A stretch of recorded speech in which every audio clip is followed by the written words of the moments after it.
Hai. Wakazi wa hapa, Bwana Yesu asifiwe. Amina.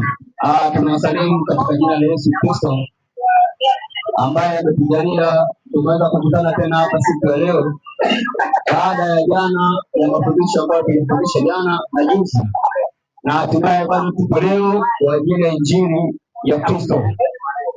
Kwa hivyo nawatakia neema ya Mungu na baraka zitokazo kwake na kwa Bwana wetu Yesu Kristo ziweze kuwa pamoja nanyi. Tulikuwa tuna masomo kadha wa kadha yaliyopita ya kuhusu Utatu.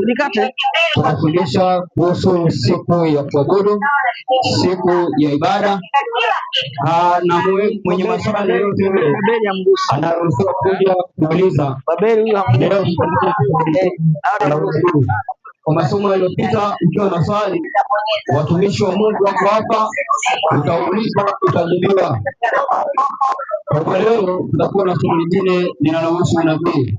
Unabii huu tunaufundisha maendelezo huu tunakuwa nao awali, kwa maana tulipata kuona ishara ambazo tulikuwa tumeambiwa pamoja na Yesu ya kwamba tutakapoziona dalili ndio kwamba kuna dalili zitakazokuja nyingine za unabii zitakupa mwongozo kama zile za ishara utakosa kuzielewa, basi utaelewa katika hizi. Katika unabii wa siku za mwisho ulioko katika kitabu cha Danieli unatueleza kutakuwa na falme zitakazotokea 4 duniani, na falme hizi 4 zitakapotokea zitaondoka, utakuja ufalme mwingine ambao katika ufalme huo hautaondoshwa, huo utabaki milele. Kwa hivyo ninawakaribisha wote ndio maeneo ya hapa na wale ambao sauti hii inakuwafikia, tushirikiane katika kujifunza maandiko matakatifu ya unabii huu. Msomaji, ndio mambo nisaidie Danieli moja moja. Inasema, unasemaje? Katika mwaka wa 10 wa kumiliki kwake Yoakimu, ndio mfalme wa Yuda, Nebukadneza mfalme wa Babeli. Na ngoja nianze, anasemaje? Katika mwaka wa 3 wa kumiliki kwake Yoakimu, ndio mfalme wa Yuda, ndio Nebukadneza mfalme wa Babeli alikwenda Yerusalemu akauhusuru. Kwa hivyo tunapata kuambiwa hapa Nebukadneza ameenda Yerusalemu akauhusuru. Wanaposikia neno kuhusuru ni kuchukua mateka. Kwa hiyo watu wa Yerusalemu, watu wa Mungu wakachukuliwa mateka na Nebukadneza. Naomba nisaidie kitabu cha Nyakati wa Pili 36:15. Nyakati wa Pili 36:15 mpaka 20. Kwa hivyo Nebukadneza mfalme wa Babeli alienda Yerusalemu akawachukua watu wa Mungu mateka kutoka Babeli, kutoka Yerusalemu akawapeleka Babeli. Na kwa nisomea andiko msomaji. Nyakati wa Pili 36:15 hadi 20. Anasemaje? Anasemaje? Naye Bwana Mungu wa baba zao akatuma kwao kwa mikono ya wajumbe wake, akiondoka mapema na kutuma, kwa sababu aliwahurumia watu wake. Kwa hivyo Mungu aliwahurumia watu wa Yerusalemu. Watu hao walihurumia kwa sababu walikuwa wamemwacha Mungu, wakafuata mafundisho mengine, wakafuata miungu mingine. Walipoifuata miungu mingine, Mungu akaona watu hao wataangamia. Kwa hivyo akawatumia wajumbe, kwa sababu walihurumia watu wake. Akawahurumia watu wake na makao yake. Lakini waliwadhihaki wajumbe wa Mungu. Hao watu wa Yerusalemu, watu wa Mungu wakawadhihaki wajumbe wa Mungu na kuyadharau maneno yake, na kudharau maneno ya Mungu yaliyotumwa kwa manabii, na kuwacheka manabii wa Mungu, hata ilipozidi ghadhabu ya Bwana juu ya watu wake, wa Yerusalemu, hata kusiwe na kuponya. Kwa hivyo hakukuwa na kuponya. Ndio Niendelee na andiko linasema, anasema kwa hivyo akaleta juu yao wafalme wa Wakaldayo, kwa hivyo akaleta juu yao mfalme wa Wakaldayo aliyewaua vijana wao kwa upanga nyumbani mwa patakatifu pao. Kwa hivyo huyu Nebukadneza mfalme wa Babeli alienda Yerusalemu akawaua vijana wa Yerusalemu kwa upanga, na endelea na andiko fulani, na akawaua kwa upanga, ndio nyumbani mwa patakatifu pao, asiwahurumie kijana wala mwanamwali, mzee wala mkongwe, akawatia wote mikononi mwake, na vyombo vyote vya nyumba ya Mungu, vikubwa kwa vidogo, na hazina ya Bwana, na hazina za mfalme, na za wakuu wake, vyote pia akavileta Babeli, vyote akavichukua mpaka Babeli. Kwa hivyo vyombo vya nyumba ya Mungu vikachukuliwa vyote mpaka Babeli. Endelea maandiko. Anasema wakaiteketeza nyumba ya Mungu, wakaubomoa ukuta wa Yerusalemu, wakayateketeza kwa moto majumba yake yote, wakaviharibu vyombo vyake vyote vya thamani, na wale waliokoka na upanga akawachukua mpaka Babeli. Kwa hivyo wale ambao waliokoka na upanga wa Nebukadneza wakachukuliwa mateka mpaka Babeli. Kama tunazungumza sasa katika kitabu cha Danieli, tunazungumza ambapo watumishi wa Mungu wamepelekwa Babeli wakiwa mateka, na walipofika Babeli, nini kilichotokea Babeli? Naomba nisaidie kitabu cha Danieli 2 mstari wa kwanza. Ukipata muda, naomba uchukue Biblia yako ukasome. Uanze kusoma kuanzia Danieli 1 na kuendelea, utapata kisa kizuri. Kwa ajili ya muda mfupi nami naenda haraka kidogo. Sasa Danieli 2 mstari wa kwanza anasemaje? Hata katika mwaka wa pili wa kumiliki kwake Nebukadneza, Nebukadneza aliota ndoto, na roho yake ikafadhaika, usingizi wake ukamwacha. Kwa hivyo Nebukadneza aliota ndoto, na alipoota ndoto usingizi wake ukamwisha. Endelea na andiko msomaji. Anasema ndipo mfalme akatoa amri kuwaita waganga na wachawi. Kwa hivyo Nebukadneza, kwanza tunapozungumzia waganga na wachawi, hatuzungumzia wakijamanyanga, tunazungumzia hawa manabii wa uongo wa leo wanaitwa kama waganga na wachawi, kwa sababu manabii wa uongo matendo yao na wale waganga wa zamani matendo yao yanafanana. Kwa hivyo Nebukadneza akaweka waganga na wachawi ili kusudi wamtafsirie na wamwambie ndoto aliyoyota Nebukadneza. Anasema akawaita waganga na wachawi, na wasihiri na Wakaldayo, wapate kumweleza ndoto zake. Basi wakaingia wakasimama mbele ya mfalme. Mfalme akawaambia, nimeota ndoto na roho yangu imefadhaika hata nijue tafsiri yake. Ndio. Ndipo hao Wakaldayo wakamwambia mfalme kwa lugha ya Kiaramu, ndio, mfalme uishi milele. Mwambie sisi watumishi wako ile ndoto, ndio, nasi tutakuonyesha tafsiri yake. Tunaona hapo. Kwa hivyo wale waganga wakamwambia Nebukadneza, wakamwambia hivi, tuambie umeotaje, alafu sisi tutakupa tafsiri ya ndoto. Lakini Nebukadneza alipewa ndoto na ndoto yake ikaondoka, hata asijue, akasahau ndoto aliyoyota. Kwa hivyo akawaita waganga na wachawi, akawaambia, niambieni nimeota kitu gani, na nikisha niambia nimeota kitu gani, nitalipa tafsiri yake. Lakini kama msiponipa tafsiri, msiponiambia nimeota nini, nitakatwa vipande. Lakini wakati huo watu wa Mungu waliotolewa katika nchi ya Yerusalemu wakapelekwa Babeli, wakiwepo kina Danieli na kina Hanania, hapo wako Babeli.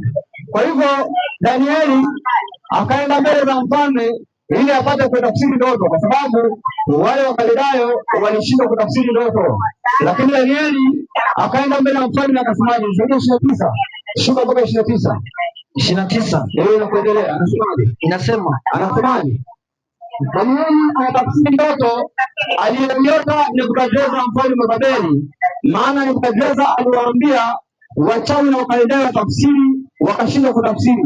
Lakini kwa sababu ndoto ile haikuwa ya kawaida, ni Mungu aliyeweka na kuiondoa. Mungu hawezi kuruhusu ndoto anayoiweka yeye watafsiri waganga wa dunia au watu ambao hawamcha Mungu watafsiri ndoto yake. Kwa hivyo Nebukadneza aliota ndoto iliyotoka kwa Mungu, na Mungu akataka watu wake ndio tafsiri ndoto. Na ndio anasemaje? Anasemaje? Wewe mfalme, mawazo yako yaliingia moyoni mwako kitandani pako. Inasema ndio, wewe mfalme, mawazo yako yaliingia moyoni mwako. Kwa hivyo Nebukadneza alikuwa aliwaza akisema, ufalme wangu huu utakapokwisha itakuwaje? Na nini baada ya ufalme wangu huu? Utakuwa na ufalme gani mwingine? Kwa hivyo alipokuwa anawaza alilala usingizi. Sasa Mungu anapojibu Nebukadneza, anamjibu katika ndoto. Anamwambia, inasemaje? Mawazo yako yaliingia moyoni mwako kitandani pako. Mawazo yako uone na Nebukadneza yaliingia moyoni mwako kitandani pako, ya mambo yatakayokuwa halafu, kwa mambo yatakayokuwa, na yeye afunuaye siri amekujulisha mambo yatakayokuwa, Lakini mimi sikufunuliwa siri hii kwa sababu ya hekima iwayo yote ndio niliyo nayo zaidi ya watu wengine walio hai, bali kusudi mfalme afunuliwe ile tafsiri, nawe upate kujua mawazo ya moyo wako. Wewe mfalme, uliona na tazama sanamu kubwa sana. Sanamu hii ilikuwa kubwa sana, na mwangaza wake mwingi sana, ilisimama mbele yako, na umbo lake lilikuwa lenye kutisha, na sanamu hii kichwa chake kilikuwa ni dhahabu safi, kifua chake na mikono yake ni ya fedha, tumbo lake na viuno vyake ni vya shaba, miguu yake ni ya chuma, na nyayo za miguu yake ni nusu ya chuma na nusu ya udongo. Nawe ukatazama hata jiwe likachongwa bila kazi ya mikono, nalo jiwe hilo likaipiga sanamu miguu yake, iliyokuwa ya chuma na udongo, likaivunja hiyo sanamu vipande. Ndipo kile chuma na ule udongo na ile shaba, na ile fedha na ile dhahabu vilivunjwa vipande pamoja, vikawa kama makapi ya viwanja vya kupepeta wakati wa hari. Naomba usome taratibu msomaji. Nasema usipeleke watu mbio. Ndio, vilivunjwa vipande pamoja, vikawa kama makapi ya viwanja vya kupepetea wakati wa hari. Kwa hiyo ile sanamu aliyoiota Nebukadneza ilikuwa na kichwa cha dhahabu, kifua na mikono ya fedha, tumbo na viuno vyake vilikuwa ni shaba, na miguu yake ilikuwa ni ya chuma, na nyayo zake ni nusu chuma nusu udongo. Nikatazama jiwe lililochongwa bila kazi ya mikono, ikaipiga ile miguu katika ile sanamu. Ile sanamu ikasambaratishwa, ikawa kama vile mtu apepetavyo ngano wakati wa hari, haikuonekana sehemu kipande hapo kimoja. Anasemaje? Inasema ndio, jiwe likafanyaje? Na ile dhahabu vilivunjwa vipande vimoja, vikawa kama makapi ya viwanja vya kupepetea wakati wa hari. Upepo akavipeperusha hata pasionekane mahali pake. Ndio. Na lile jiwe lililoipiga hiyo sanamu likawa milima mikubwa, likaijaza dunia yote. Bwana Yesu asifiwe. Amina.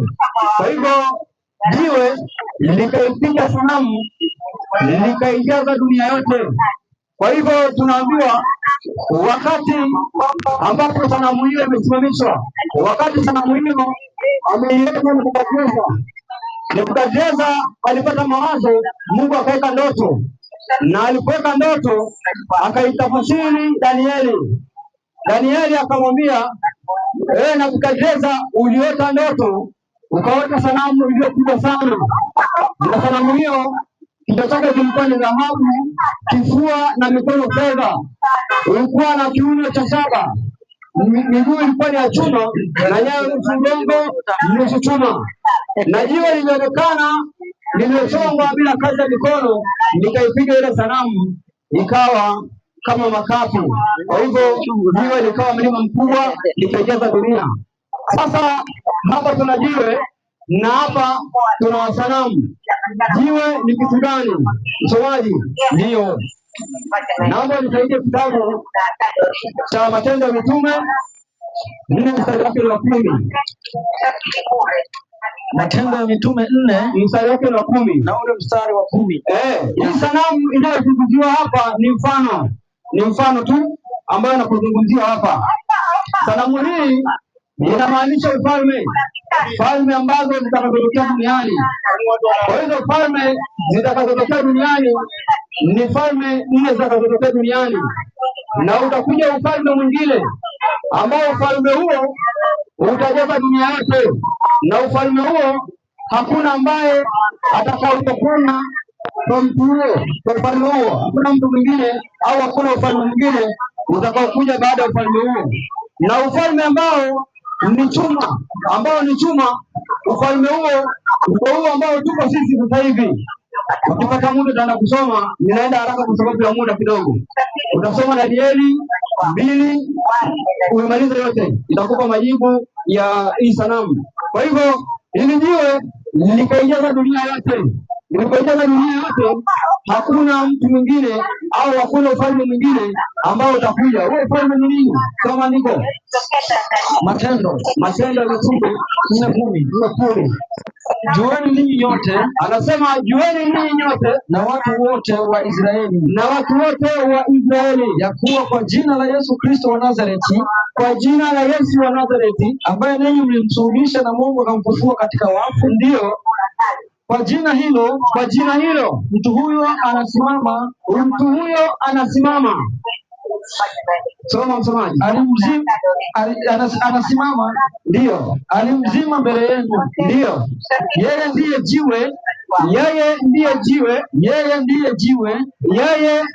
jiwe lile lililodharauliwa. Kwa hivyo lile jiwe ambalo lilipiga sanamu liliondoa falme zile, jiwe lile ni Yesu Kristo.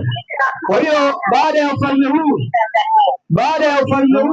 ambao sisi tuko sasa hivi, ambao ufalme huu unaelekea mwisho, ufalme wa 4 ambao tuko sasa hivi, utakapoondoka ufalme huu utakuja ufalme mwingine wa Yesu Kristo, na ufalme huu ndio tuko mwisho. Hebu sasa Danieli 7:25.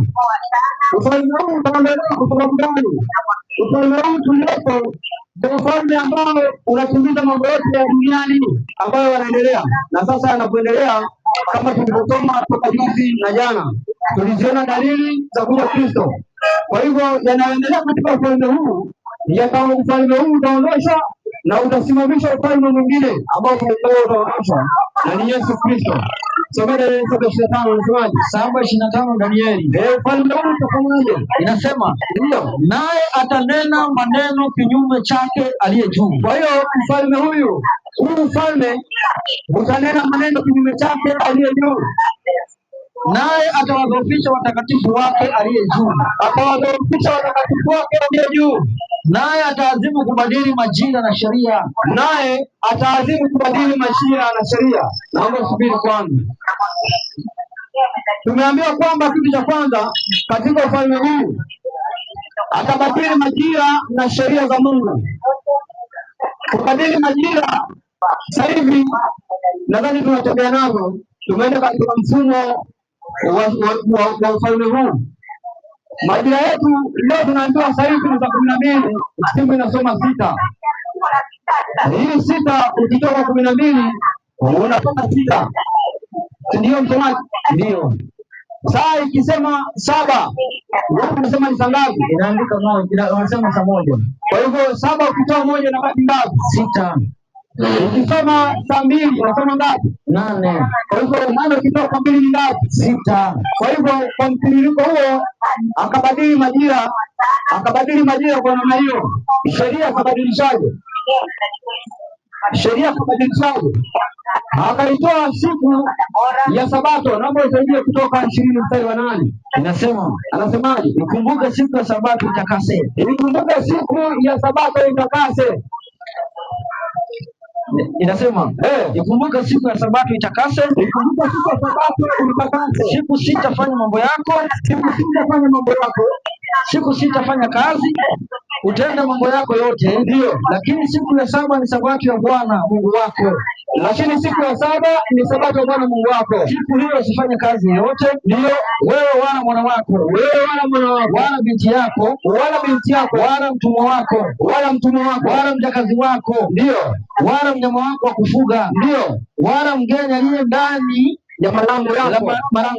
Kwa hivyo Mungu akasema uikumbuke siku ya Sabato uitakase. Inaendelea kusema, maana kwa siku 6 Bwana alifanya mbingu na nchi na bahari, na vyote vilivyomo, akastarehe siku ya 7. Kwa hiyo Bwana akaibarikia siku ya Sabato akaitakasa. Kwa hivyo akaibariki siku ya Sabato ambayo ni siku ya 7, akaibariki siku ya Sabato akaitakasa. Sasa katika siku hiyo ya Sabato Mungu akaagiza watu wafanye nini? Saidie Walawi 23:3. Katika siku hiyo ya Sabato Mungu ameagiza watu wake wafanye nini? Anasemaje? Utafanya kazi siku 6, lakini siku ya 7 ni Sabato ya kustarehe kabisa. Kusanyiko takatifu. Kwa hivyo Mungu akasema siku hiyo watu wafanye kusanyiko takatifu na wasifanye kazi. Lakini adui akaigeuza siku, akaipeleka siku ya kwanza ya juma. Watu wakaenda kuabudu katika siku ya Jumapili, wakaiacha siku ya 7 ambayo ni Sabato, akaipeleka siku ya kwanza ya juma. Kwa hivyo akabadili sheria ya Mungu. Nadhani unakachokisema msomaji, umepata andiko hilo hapo? Kwa hivyo akabadili sheria ya Mungu kuitoa siku ya 7 akaipeleka siku ya kwanza. Akabadili majira. Leo siku inaisha saa 6 usiku, badala ya kuisha saa 12 jioni. Kama zaidi ya Mwanzo 1:5. Kwa hivyo majira yakabadilisha. Leo watu ikifika siku ya siku wanasema siku ndio inabadilika. Ukiwa katika mfumo huo ujue ni mfumo wa 6:6. Siku ya Mungu haibadiliki saa 6 usiku. Siku ya Mungu inabadilika saa 12 jioni. Soma andiko msomaji. Mwanzo 1:5. Mungu akaita nuru mchana. akaita nuru mchana, na giza akaliita usiku. Ikawa jioni, ikawa asubuhi. Siku moja. Kwa hivyo siku ya Mungu ikaanza jioni na inamalizikia jioni siku ya pili. Hiyo ndio siku inapomalizika. Lakini watu wa leo, Shetani Ibilisi alibadilisha sheria za Mungu. Watu wakawa wanaenda kinyume na njia ilivyoagiza Mungu. Badala ya siku iishe saa 12 jioni, inaisha saa 6 usiku. Na ikisoma saa 1, ikiandika namba 1 katika simu yao au katika saa, wao wanasema ni saa 7. Na ilivyobadilishwa, wakaandika kwamba amri yao ati nishika kitakatifu siku ya Mungu. Wanasema shika takatifu siku ya Mungu, badala ya siku ya Sabato. Ikumbuke siku ya Sabato itakase. Wanasema shika kitakatifu siku ya Mungu. Wakabadilisha na sheria za Mungu. Maana hebu naomba nisaidie msomaji, amri za kwenye Biblia, fungua Kutoka 20 na uchukue na katekisimu, ulifungulia kwa ulipoandika amri zao katika kitabu cha katekisimu. Uone Mungu alipobadilisha, uone hao walibadilisha sheria. Yule Mungu alibadilisha sheria na watu wamenaswa katika mitego ya hizo sheria. Kwa hivyo wanaenda kinyume chake aliye juu, lakini wengine walienda wakijua na kuna wengine walienda pasipo kujua. Ni katika ufalme huu utakapoisha, utakuja ufalme mwingine, na hivi tuko nyakati za mwisho kabisa. Kwa hivyo tunapokuja katika miji hii kwa ajili ya mahubiri haya, hatuji kwa ajili ya kuwafurahisha watu, hatuji kwa ajili ya kufanya mizaha. Tumekuja kwa ajili ya injili ya Mungu na kuwaambia watu siku zimekwisha, wapate kujiandaa. Walipotezwa pasipo kujua. Kwa hivyo tunawaambia watu ya kwamba shetani aliwapoteza, alizibadili sheria za Mungu, na alipozibadili sheria za Mungu, watu wamenaswa katika mitego hiyo, wamemwacha Mungu na sasa wanamwabudu shetani wasipojua. Soma msomaji amri ya kwanza. Amri ya kwanza inasemaje? Usiwe na Mungu mwingine ila mimi. Usiwe na Mungu mwingine ila mimi. Ndio. Kwenye katekisimu inasema, mimi Bwana Mungu wako, usiabudu miungu mingine. Haya, hiyo ni ya kwanza. Ya pili inasema katika Biblia, kwenye Biblia, ndio, usijifanyie sanamu ya kuchonga. Katekisimu inasema usitaje bure jina la Mungu wako. Kwa hivyo usilitaje bure jina la Bwana Mungu wako. Hiyo ni amri ya ngapi katika Biblia? Ni ya 3. Kwenye katekisimu ya pili. Imekuwaje ya pili alafu pia ya 3? Kwa sababu imeondolewa ya pili. Kwa sababu usijifanyie sanamu ya kuchonga. Wameiondoa, na kwa sababu wameiondoa, amri zinabaki 9. Zikibaki 9, wanafanyaje zile 10? Nisaidie amri ya 10. Nasema Kutoka 20:17. Anasemaje? Usitamani nyumba ya jirani yako, usitamani mke wa jirani yako, wala mtumwa wake. Kwa hivyo kumbe amri ya kutamani ni moja. Kwa hivyo amri ya kutamani ni moja. Naomba nisaidie kwenye katekisimu amri ya 9. Inasemaje? Usitamani mwanamke asiye mke wako. Ya 10, usitamani mali ya mtu mmoja kwa hivyo mwingine. Kwa hivyo katika katekisimu ina amri 2 za kutamani, si ndio? Ndio. Lakini kwenye Biblia kuna amri moja ya kutamani moja. Kwa hivyo tushike Biblia au katekisimu? Tushike Biblia. Kwa hivyo watu wa Mungu wakapotezwa hapo, wakabadilishiwa sheria, wakabadilishiwa majira. Kwa hivyo watu wanaenda pasipo kujua wanaelekea wapi. Kwa hivyo leo tuko katika mahali hapa na Mungu atapanga tutelia, tutazidi hapa. Tumeenda haraka kwa leo kwa nabii, lakini sisi tutakapozidi kwa tutazidi kuchambua zaidi na zaidi, tukapata kujua na kuelewa zaidi na zaidi. Ila kwa haya machache, wewe Mkristo ambaye uko hapa, wewe mtu yeyote ambaye uko hapa, kwa hiyo ujumbe huu haumuhusu tu mtu anayeitwa Kristo. Ujumbe wa Mungu unahusu watu wote duniani. Na Yesu atakapokuja haji kwa ajili ya watu fulani peke yao, anakuja kwa ajili ya watu wote. Kwa hivyo watu wote wanapaswa kujiandaa kwa ajili ya kumpokea Kristo. Ukimpokea Kristo, lazima uwe umejiandaa na umejua njia ambazo za kupita. Mwovu amekupitisha katika njia mbaya, amekubadilisha sheria, amekubadilisha majira, unaenda nayo katika sita, unaenda kinyume, vice versa. Unaenda kinyume chake. Unaenda kwa majira, siku isha 6 usiku, baadaye isha jioni, inaisha 6 usiku.